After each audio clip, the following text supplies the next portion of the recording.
Wins the Kentucky Derby. Favored journalism finishes second. Welcome to All Horse Racing All the Time. I'm Alan, your host, with a Kentucky Derby recap and takeaways going forward. Well, the 151st running of the Kentucky Derby, the 2025 edition, turned out to be a thrilling one, where sovereignty prevails for Bill Mott, gets the job done, wins the Kentucky Derby. Well, what did I think about sovereignty going in? Well, I'm going to play you a video clip, and then I'm going to give you the recap and takeaways from Friday night, the night before the Kentucky Derby, where I was joined by two guests. To my right, actor Robert Finaro. Many know him as Eugene Pontecorvo from The Sopranos from seasons 3 to 6. Perhaps not the best, or the second top three trip handicappers and lineage experts in horse racing, handicapper, winning player, really knows his stuff, involved with horse racing and the people involved in it for years. And to his right is John DeSilva. Many of you know him from the New York Post. He's the lead columnist, racing columnist, and analyst, giving his picks out every day and why he liked them, top three horses for each race. And I went on to be the line maker for Parks for a few years, making the morning line. And then now he's a Parks official over at Parks. So this guy knows his stuff, knows all the players, jockeys, trainers, owners, etc. Puts together entries for the stakes over at Parks. Here's what we had to say about these horses in this race. So let me bring this clip, and then I'll give you my recap.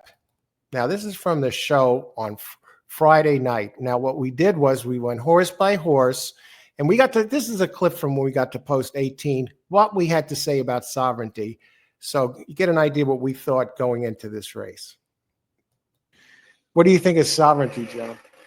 No, I'm not sure, because I can get very confused at times. But does Robert like sovereignty? I do, yes, John.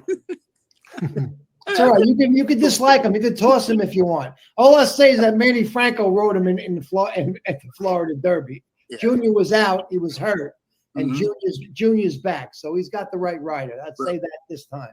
Well, here's the thing about it seemed like that run on the back stretch that he started him really late. I don't think he really knew the horse like Alvarado knew him, and that's definitely sure, because when you see him make that move, he's really working him too hard, John. So go ahead. I'm sorry. No. But you are bringing up good points. And the thing is, I have a friend of mine, Rich. He's been in love with sovereignty since last year when he broke his maiden in the stake race. And he's invested a lot in future books. If this horse wins, he's going to be a very happy man. We call that having balloons. Yeah. And the thing is, this horse, when you first look at him, you're wondering, what's going on here? This is a Bill Mott trainee, and you don't think about Mott getting a 2-year-old as a maiden running in a stake. He did it, and he broke his maiden in a stake race at Churchill Downs. That's enough. Then he brings the horse back, runs him in Fountain of Youth. Coming off the layoff, they say Mott is one of these guys who is good off the layoff but likes to work these horses into the race. He wins the race. Now, last time out, he did lose Alvarado, who was hurt. And they were able to get Manny Franco to give up, I think, 8 mounts at Aqueduct that day, last minute, to run him in the Florida Derby. He didn't know the horse, but here's the thing.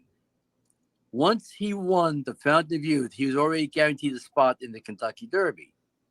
So it's not like he needed to win the Florida Derby.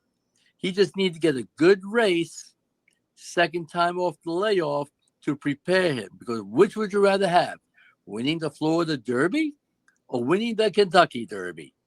I know what I want. I want the big balloons. I want the Kentucky Derby.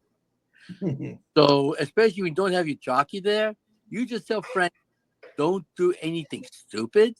Don't use him or abuse him. Just get what he needs to improve so he's ready for this race tomorrow. And to me, this horse is coming to the race very well. You do have to worry about the post position a little bit, The running style's good. Like I've said before, and I'll say it again, Mile 16th Gulfstream Park, I'm not a big fan of because you finish at the 16th pole. But horses who are closers seem to do well at Gulfstream and Mile 16th, which is a very odd thing to do. He is getting bet. This is Godolphin, Bill Mott and everything else. But you have to respect what he's done. For Mott to be this aggressive with a horse like this, you respect this Hall of Fame trainer. And like that, he's not my top 3, but you definitely need to bet this horse because in the end, he might be better value than some of the other horses in the race who might even be lower. Because last I checked, I think he was at 8 or 9 to 1. And to me, he's probably going to get bet down a little bit, but you have to respect him, sovereignty. And I know you're going out there, talking him up, and it's all deserved. You have to respect him. Okay, so he's not in your top 3 or top He's 4? not my top 3, but he's not one that plays the doubles with, and you have to use Right. And use him in exotics too. Okay, got it. Well, we discussed that we have him with Luxor Cafe both ways, which is nice. I like the fact that we have him. Everything that John said is really an in-depth look at the horse. Now, we were watching Orbs' performance today, and we were both talking, Alan, that if we get the right pace, if we get a 45, if we get a speed pace, and he gets position, and he likes that wetness fit, whatever, no horse likes that kickback. But if Junior can get him in the right spot, he's going to be charging down that lane. And we know that in the Florida Derby, Manny had him going. Manny had him going with that extra eighth of a mile. He was gonna get him. So if all the factors, I will place a win bet on Sovereignty. Okay, he's not my favorite to win, but I'll talk about that later. But I will put because I'll get of the price horses that I'm going to get maybe a better price than the other horses. I would say I put my win bet and I would play him with Journalism back and forth. That was my on my mind to do that. I have him with Luxor Cafe. So I'll put him in my top 4, and he will be a win bet for me because Journalism is not, he's a great horse, and there are some other great horses, but in terms of the price, as John was talking about the price, and you also talk about price, he's my price horse, Sovereignty, yes. I like him. I just like he's a big scopy horse, and I feel like he's got guts. Yeah, and he's not going to be as far back as, say, Sandman. He has a little bit more pace that he'll be able to set himself up better. And I agree. The closing kick this one has is through the roof. His thoroughgraph numbers just keep getting better. He's comes in well rested. He's paired up a couple of 1s. So the way this pattern's going, he makes another move forward. We're talking 0, maybe a negative number. He's my top win choice in this race, Sovereignty. So I'll definitely be putting a win bet on him, and I'll be using him in maybe multi races or in a couple of spread exact plays. Well, he might be the best priced horse. In terms of having ability, I'm just saying it. You're going to get a bit of a price. I could see why you would want to do that. Yeah, and you mentioned also, and John mentioned he didn't have to win that last race, and he came from way back. If that race was just a little bit further, he would have run him right there. I'm telling you, when I watched that race, and I was watching Franco just before the last turn, you see him working. Okay, now I got to get working on him, and it just wasn't his style because I was watching what Junior did with the horse. He had him really relaxed and in the right position, but in that particular race, he was really overworking him. Okay, now it's time. He just didn't know the horse. This is what I want to say. But at the same time, what John's saying is a very good point. Just get him there. You want to Alvarado back, improve, and I felt like Journalism. He's a smart horse. He learns he's been learning along the way, taking back, going to the front. So you want to. Shane Sellers, whom I know, I discussed that with him a little bit. We had been talking about horse racing, and he's a pretty good rider, I think. So, I don't know. Right, yeah. the horse, a beautiful pattern. He's moving forward. His races are faster than they actually look. And he straightened it out. He saved some ground, a smart trip. The post isn't the greatest, but I think he's a heck of a closer. And the only reason I'm going, and he's more consistent than Sandman. So we'll see. We'll see. I mean, I'd like to have a good pace, but I tell you, I'd like to have that good pace. That would be my man. Okay, so there you have it. All three of us were all over him for the win spot. Bobby, Robert, he did connect on that big exacta. Yeah, yesterday the 4-8, and John did complete the Oaks Derby double with him, plus whatever he won yesterday, and my picks came through there as well. So gave the winner out. What do we think about this race? Excuse me. Now, as a recap of the race, well, looked like the three best horses finished 1, 2, and 3 yesterday in yesterday's race. Well, what's the takeaway from that? Well, the takeaways were what transpired. Looks like that was what was going to happen. The speeds, the main speeds went out there, and you had Citizen Bull going out there, racing to the front, and of course Nequist, the other speed bull, in post position 2. Those two are right there. Owen Almighty came from post 20, joined the fray, and the other speed, East Avenue from post 12, was running just behind those three. So the speeds went out front as expected. And Baeza, who came in third, had to break from the extreme outside, getting in as an AE. What we see coming out of that race, some of the takeaways. Sovereignty looks like the real deal moving forward. Produced, is he going to run in the Preakness? Most likely, if he's healthy, he is. Set up really well. Was able to run down Journalism, who stuck him in front for a brief amount of time there. Was able to run down Journalism. So the distance, 1.25 miles. These horses were not that far apart, the top three finishers. So Sovereignty looks, I think we're going to see these horses bumping heads again, the top three finishers. So he's definitely did a great job breaking from the outside there, and a great ride by Alvarado. And his numbers, at least the Theragraph numbers, moving forward, I'm curious what numbers he comes up with from that race. Everything looks there. What about Poor Journalism? Yeah, went off as a favorite. You ended up getting 7-1 on Sovereignty. So that looks strong going forward. A great trip getting Sovereignty, getting Alvarado back. Big jump, getting the regular jock back up. And what about Baeza?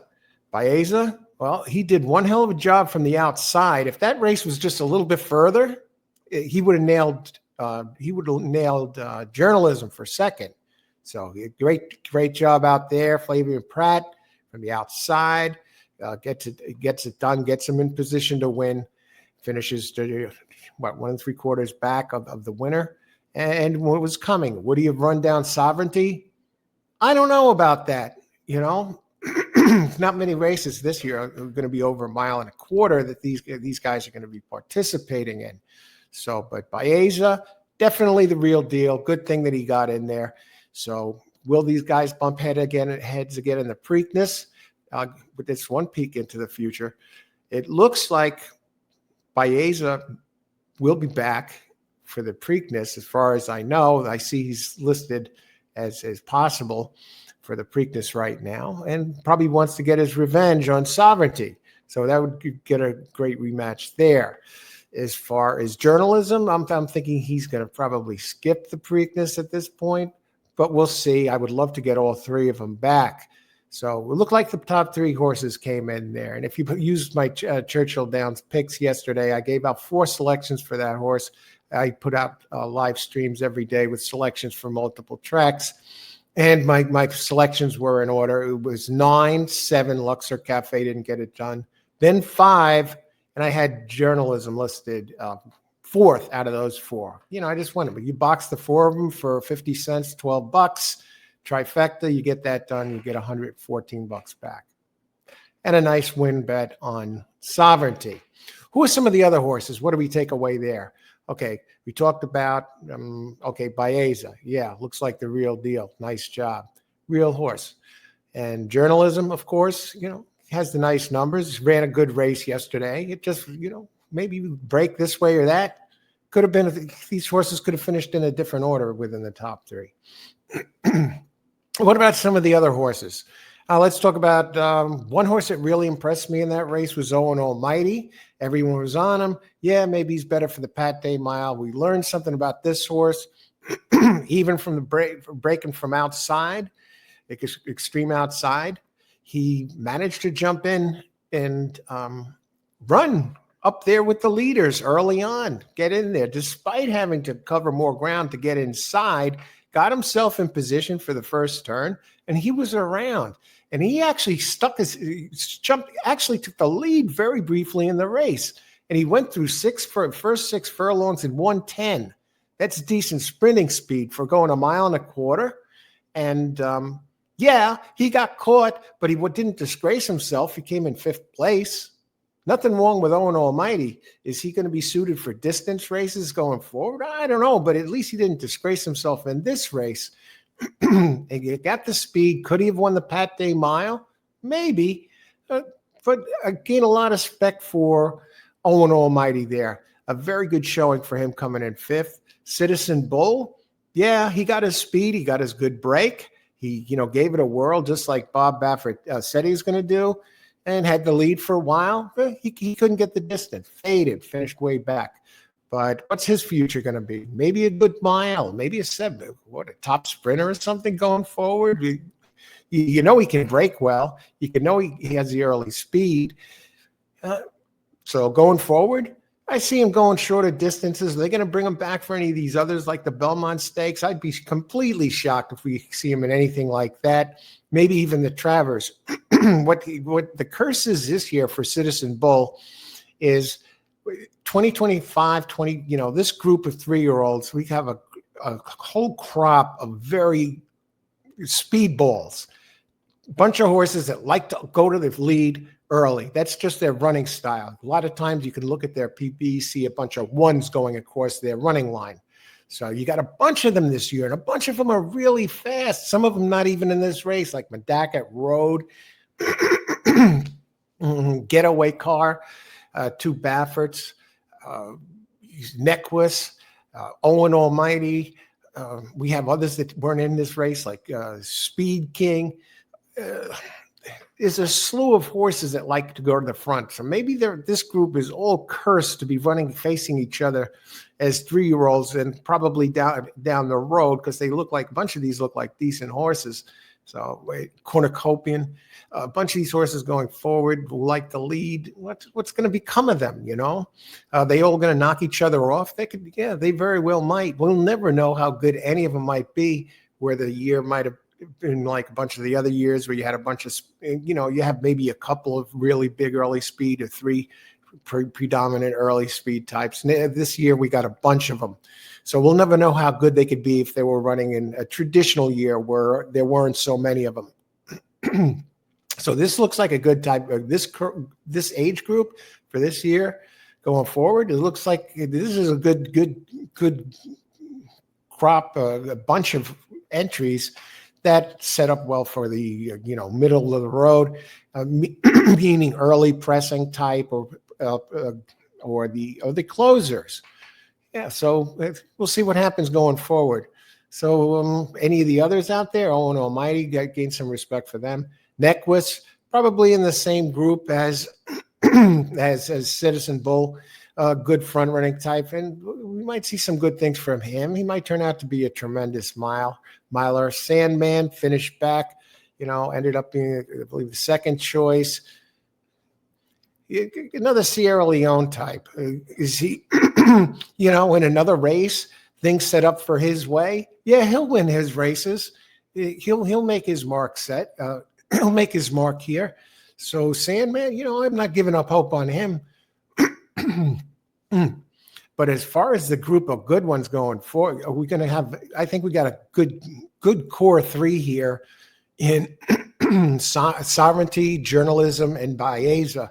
It reminds me, those three this year remind me, they're the standouts. All three of them might turn out to be notable future horses, potential breed where they meet down the road in the Breeders' Cup. This group of these three-year-olds, the core three, they remind me of 2007, that produced Curlin, Hard Spun, and Street Sense. But those were running in the slop at Monmouth Park in the Breeders' Cup in 2007, running around, coming for home on the turn, running 1, 2, 3. What a thrilling experience. I think those three might turn out to be like that this year. As far as the 3-year-olds go, probably the deep end of the pool come Breeders' Cup time, because I don't see any of them in the class of, say, a Fierceness or one of the other top older horses of this year. So we'll see how good they turn out to be. So as far as they go, Derby. This is a fun Derby. Great horses. We're going to have any great horses this year? Just those three. Baeza, maybe. That time's to be tell. They still have some growing to do. Baeza, Journalism, and Sovereignty.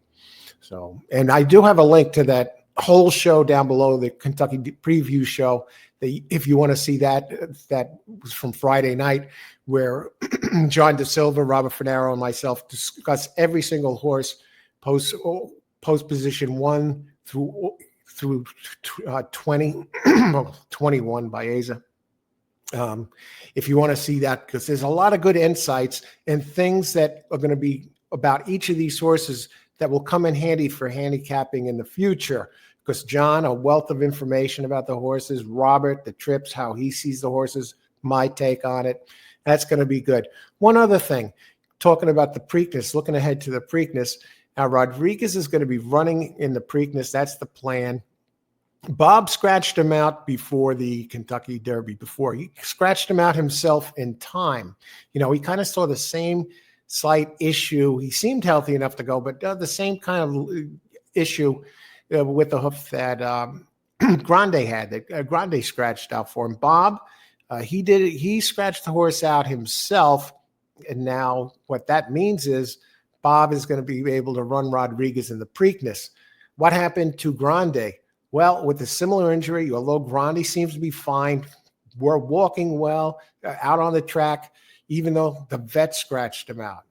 So Mike Rapoli wanted to go for the Derby. Riverboat Gambler threw the dice. He said, okay, everything checks out. We went through a million tests with this horse before. He looks fine. He's sound. He's safe to run. Let's put him to the vets and let them do the checks, whatever.